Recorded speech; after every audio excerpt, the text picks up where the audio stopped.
welcome back to another episode of Outcasts to Icons, the start of Season 7, with me, a top flight manager. Would you believe it? We're actually here. First ever season in the top flight of a nation in this league, and I'm excited about it. I thought we'd start on the finances page, just so it doesn't really give away too much about what's been going on, but what it does show you, as you can see, we now have £4 million in the bank. Come on! As always, of course, up to this point, if you've enjoyed the series, drop a like on the channel, helps out. Drop a like on the channel, on the video. I mean, if you can find a way to drop a like on the channel, then crack on. But mostly, just the videos. Now, since it is the start of the week, of course, it is time to thank new patrons, and this week it is Mike Spink, so thank you, man. Seriously. Thank you to everybody over there, as always, you lovely, lovely people.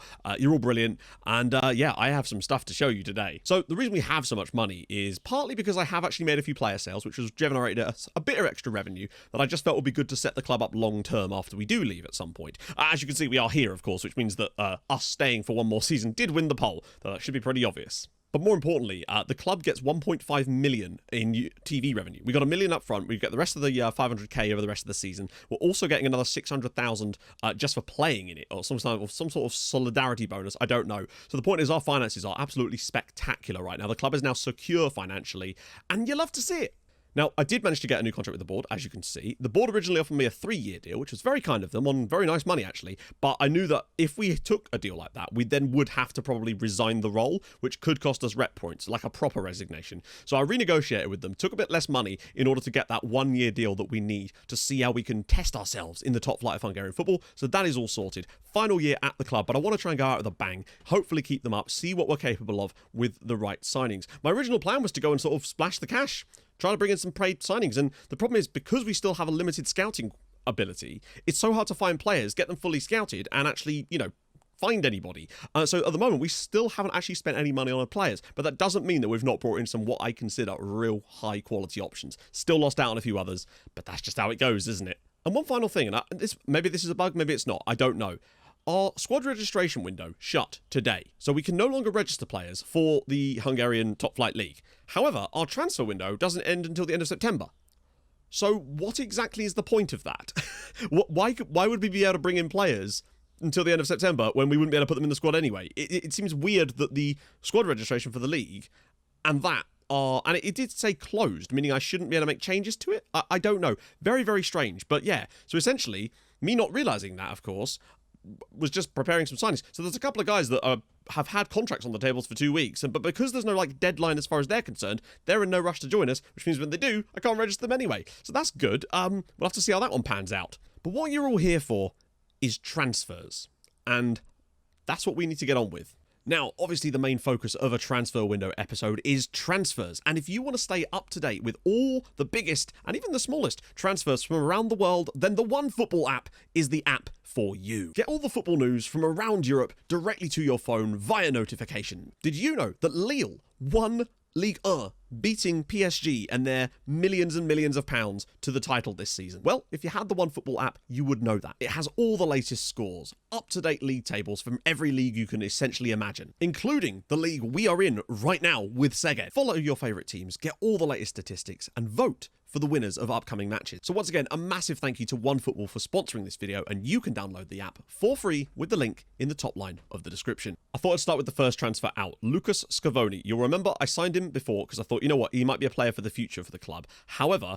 we got a bit of a too much to turn down bid from Ferencváros, to the point where I thought it might actually be better for the club just to get the money, and they might be able to do something with that potentially. So 300,000 in the end, roughly, he's moving to Ferencváros for. Remember, we signed him on a free transfer, and we've just flipped him a year later for £300,000. So I thought that was a solid piece of business at the time, just to get a bit more cash for the club, because I was hoping we could parlay that into some of our own transfers, but we'll have to see, really. So yeah, Lucas Scavoni has left. Stayed in Hungary, though. Umar Sezgin has also left for £60,000 to go to Vasas in the second tier. Once again, he played basically no games for us last season, essentially. Was going to complain about lack of football, so I thought it was best to move him on. Another similar story with Antal Furco. I might have kept him, but I had plans to bring in some other strikers, and then, of course, we'd been hit with this wonderful window problem. So there's that. He's gone to Kishvarda for 40,000, rising to 115,000. So again, free transfer, comes in, flip him the next year, money, money, money. And the last one out for now is Gabor Hivisi, who was never really going to do anything for us. So when Kazinc Barchika came in and said, you know what, we'll give you £45,000, I thought, yes, I think I'll probably take that from you lot. The first of which is Darius Grossu.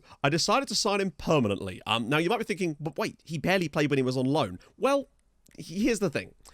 With some of the players leaving, we needed depth in that central midfield role, and with him being available, I knew that he was already a sort of player that I was looking for to have in that position as a backup sort of ball-winning midfielder. So when the opportunity came up to sign him for free on, £1,200 a week, is not the end of the world. I felt it was the right move, since it's sometimes best to just go with the devil you know rather than the devil you don't. Then there is Laszlo Vago. Now, he was mostly brought in because of his availability, and my scouts rate him very, very highly. Again, he's unlikely to feature for us much at the moment, but for free on £150 a week, weird that you see a 19-year-old like a player like that's a natural Enganche, but there you go. Obviously, he can play the attacking midfield role. Next, though, is a signing I am very, very, very pleased with. This is Joe Walsh, and no, I don't mean the guitarist from the Eagles, although, maybe we do well this season, we'll all go on a little holiday, stay at the Hotel California and whatnot. I've heard it's a lovely place. I said I was looking for another goalkeeper just in case the opportunity came up to find one, and then Joe Walsh became available. Now, he is only 5'10", which is the one thing about him that I'm like, not sure, but he does seem to basically outperform Monty in every other conceivable attribute, particularly in,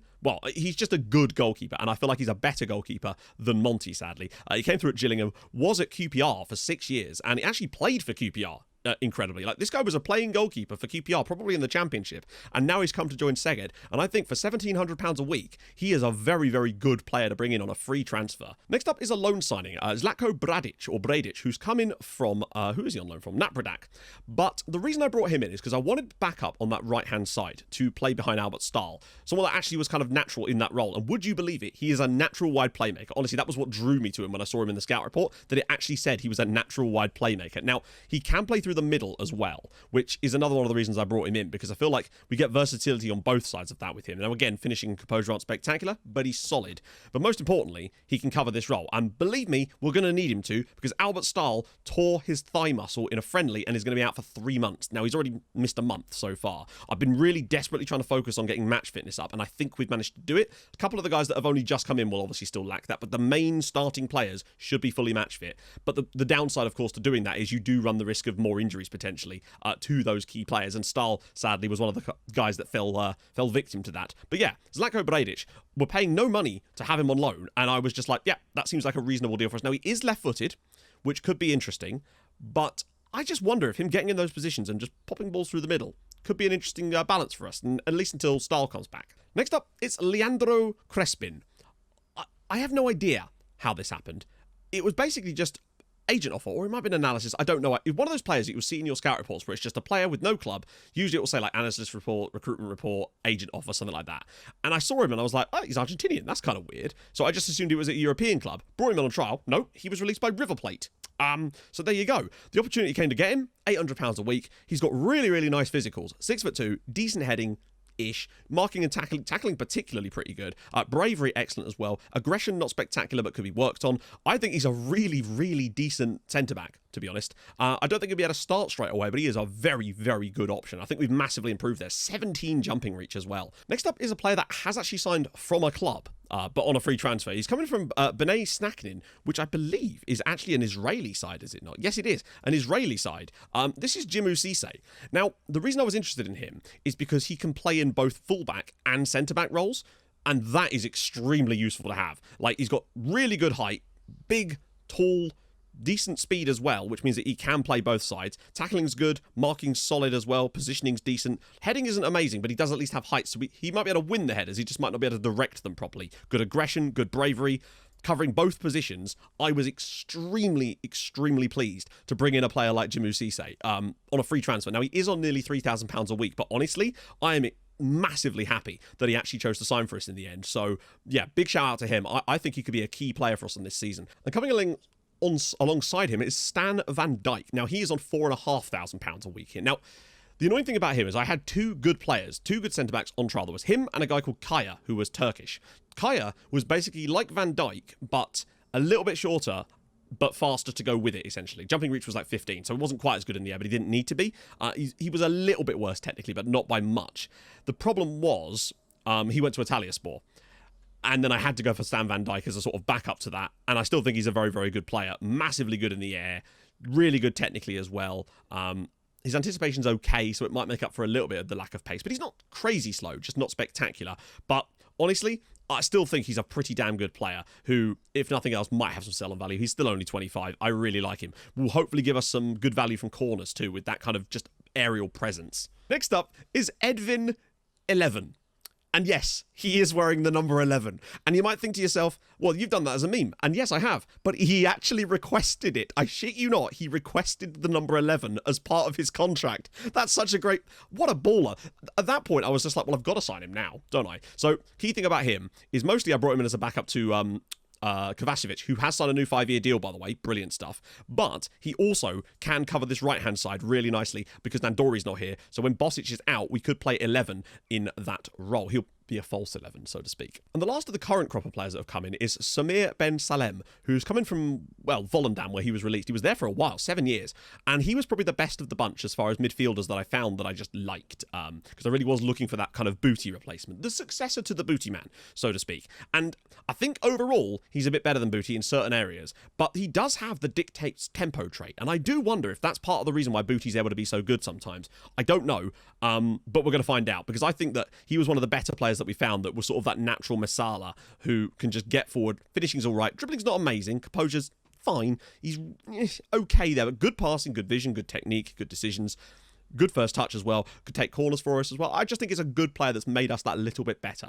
There you go. See, look. Edvin11. He demanded 11 to be part of his deal. And that is just superb stuff. I mean, the man's a meme lord. It made me want to sign him even more. Also, Bekish Kaba won the cup. They beat Honved, who, ironically, are our opponents in the first match today, in the cup. So there's a team playing in the Europa Conference League who finished 10th in the second division last season. So that's just going great. If this was building a nation, I'd be livid. In addition to that, our house man also joined Sorokshar. You know, that team that were relegated from the top flight last season. He was like, no, I'm going to go be their assistant. Not the coach, their assistant. So, all right, bye, mate. Brought in a new one. He's better anyway. And lastly, as you should be seeing on our screen right now, this was us before our coaching badges. But now we are National A boys. And as you can see, yet again, big growth in many areas. Once again, the discipline has been going through the roof, and I don't know why, but that once again got a nice bump. But some nice 2, sometimes even 3-point bumps in a lot of other areas as well. Adaptability, despite us changing country constantly, as we know with FM with journeyman saves, this does not change. So that's good, isn't it? But nevertheless, I think we've come a long way here. We're also up to 50% rep now, which is superb. If we finish the season here with 50% rep, and a National A licence, I think there's a real opportunity for a lovely, lovely move to really get this save kicking on in next season. But I'm still extremely excited for what we could accomplish this year. Plan is to fight bravely against relegation. I suspect that there's still a chance for us to stay up. But remember, this is a 12-team league and not a 20-team league. Still 33 games, so a bit less. But it does mean that if you start to struggle and the teams are just better than you, you're not going to get like loads of easy opponents all the time. I think this is going to be a real slog for us, but we're not going to start mucking around with the tactics. I really do just want to see how this tactical shape handles slightly better opponents. We're going to get ripped apart at times this season. I expect that. We have to understand that too. And one last thing. I figured a lot of you anoraks like me would be interested in this. That Yusufa Moukoko has moved to Real Madrid. That happens a lot in people's saves. Not a huge surprise. However, it was £228 million. That's the biggest AI transfer fee I've ever seen on any save ever for me. And I'm sure you guys have probably seen more because it can happen. But that is ridiculous. Oh my God. But fair one. Real Madrid have gone big on him. That's Galactico spending right there. So, obviously I rotated around a little bit for the very last one. In fact, it was because of some suspension. Sorry, not suspensions. Because of some tiny little knocks. They kind of got forced into the team. So, with that in mind, I feel like we'll do a selection advice here because obviously stuff is going to have to change around. And that's essentially exactly what I'd want to do. No, it's not. You can see we've got a decent amount of depth here, but I definitely want to start digging into it a little bit. So Crespin will definitely be a bench player for today. There's no reason he wouldn't be. But I do think centre-back wise, Van Dijk probably does need to come in for one of these two. I feel no reason to, although maybe for today, it might be best to not play Van Dijk and actually go with the two that are match fit and have a link just for this one game with Cisse coming in at right back. And maybe slowly get Van Dijk in like we've got the Bretson up next. Maybe that's the type of game that we can get him in with some match fitness. Get them up to speed a little bit, and then we'll see where we're kind of at, basically. But you can see the main guys have, generally speaking, got match fitness up. Grekshow did have it, and now he's lost it again. But that's just how it goes at the moment. You can see we're definitely looking better in those areas. So, changes to the team, really. So, Ben Salem's in, Bradic is in, Cisse is in, Walsh is in, and there's obviously some more options on the bench with Crespin and Van Dijk, of course, and 11 in there as well. One of the other reasons I wasn't so bothered about having to sign another striker is because I knew that George Nunn might actually be able to do a job. To be honest, I have faith that he can do a job if Grekshow is injured. Would you look at that, friends? My new assistant has ideas. Oh, my expectations for this game are completely minimal. We do not expect to do anything as far as actually scoring goals or anything like that. Well, I mean, goals would be nice. I don't expect us to win or even draw in this match. They're a good side. However, it would be nice just to see if we can create and look to sort of have some nice link up and see how the new players slot in. All that sort of jazz is what I'm really interested in here. I'm hoping Kovacevic can have a breakout season for us, as he tends to every year, it seems. Oh, ball inside for Bosic. Can he get the shot away? Good play. Opening 2 minutes of the game. We've already had a little opening there. Lovely to see. Although, we've got to be careful here. And, oh dear. This is dangerous. That's it. We've shepherded him well there. Although there's a bit of space in the middle, perhaps. And it's a long range. What a strike. That is just incredible. Alexander Djordjevic with an absolute rocket. I don't know why the game sort of lagged out there as he was taking that shot. But that is 1-0 Honved. And, oh my lord, what an effort. I don't really think there's much the defenders can do about that. Maybe they close him down a little bit more. But honestly, he's just got that out of his feet so quickly. Goalkeeper's on his side. But like, maybe he should save that. But it's still an insane effort. Bradic down the left-hand side now. He's going to have to cut back onto his... Oh, he goes with his left! Greksho, well-headed. That's good stuff. Well played. He's coming forward as well. It's a bit isolated out here, but Ben Salem's come short. Bradic into the channel. This is nice work. Can we find an equaliser? Greksho again! Greksho has looked really bright in the opening 20 minutes here. We've certainly not looked outclassed in today's game by any means, and that is very encouraging to see. And, oh, what on earth? He was in front of him, and then... I actually can't understand... I know it's a better team. I cannot understand what our defender does there. He is literally... Look, watch. Watch Otto here when this pass is played into the Honved striker. In a second.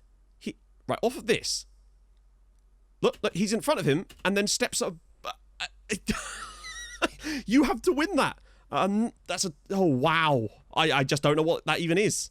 That's decision-making socks with sandals level. There. 2-0 down, somewhat harshly you might say as far as just the way this game's gone so far, but hey, you have to take what you can get. Mikhailov round the side for Kovacevic! Oh, he's done it! Ferenc Kovacevic scores his first goal in the top flight, and I think deservedly so. Szeged are back in this game. Some of our attacking play today, and maybe that's because Honved are actually trying to come out and go at us, and it's leaving gaps for us, but that is a pass and a half. I think it was Mikhailov. He's just... Oh, that is perfect. And the first time finish as well. I thought he'd take a touch to get it on his right, but no, that is a superb goal. Come on. Now we're back in business. Actually, very nice from us indeed. And then we've done that, but Greksho's done really well to hold that up. Ben Salem, he's got the overlap for Bradic, who's back on his left and could fire one through the middle, but he doesn't. Goes out wide for Bosic instead. Now he can use the overlap on the left-hand side. Jurisic will find it. Mikhailov, can he put another boss-ass ball in? He's got to the edge of the box for Ben Salem. Oh, tell you what, if he just shuffles that across one more notch, Bradic could have been in. Honestly, hard to be upset with our first half performance in terms of controlling possession, incredibly, looking decent on paper. Somehow I've conceded 2 goals. First one's a banger, second one's just a horrible decision. Honestly, I wish I had something to tell you about the second half and the way that it's gone, but at the moment there's been 0 highlights in the entire second half. I think we can feel a bit hard done by, honestly, not to get anything from this game in which we've played pretty well here against a pretty good side and limited them to virtually nothing from an attacking standpoint, and we're going to come out with a defeat, frustratingly, and there it is. We just didn't get the intensity towards the end. Honved 2, Szeged 1. I think we deserve more out of that match, but it's definitely a good sign for us going forward that we've got the quality to play this well against such a good team. Just a bit unfortunate, and just bad play in that one area as well. So, still pretty happy with the lads overall. Would have been nice to see something in the second half since they did nothing. Definitely strong signs there for what could potentially come from us this season. I am certainly not disappointed. I'm disappointed that we didn't get anything from the game, but I'm very happy with the way that we performed overall. And I think long term, if we carry on playing with that kind of quality for the rest of the season, there's definitely a chance that we stay up this year. Maybe even more. We'll see. There's a long way to go this season, and that's going to be fine. So, tomorrow, we've got to obviously go in at Debrecen and Puskás. The reason it's a slightly shorter one this time, it'll be doing bigger chunks after that, is just because obviously we've still got transfer stuff to potentially do in there too. And I just really want to play against Puskás, to be honest. So we're going to sort that out. If you've enjoyed this episode, and I really hope you have, drop a like on the video. That would be magnificent. If you're new to the channel, subscribe. That'd be awesome too. And I'll see you guys tomorrow as we tackle some potentially winnable games. Maybe. I don't know. It's really hard to work out who's what just yet, but this actually looks like quite a tough start, to be fair. I'll see you guys soon. Thank you so much for watching. Hold your gun. Capybara. Bye-bye.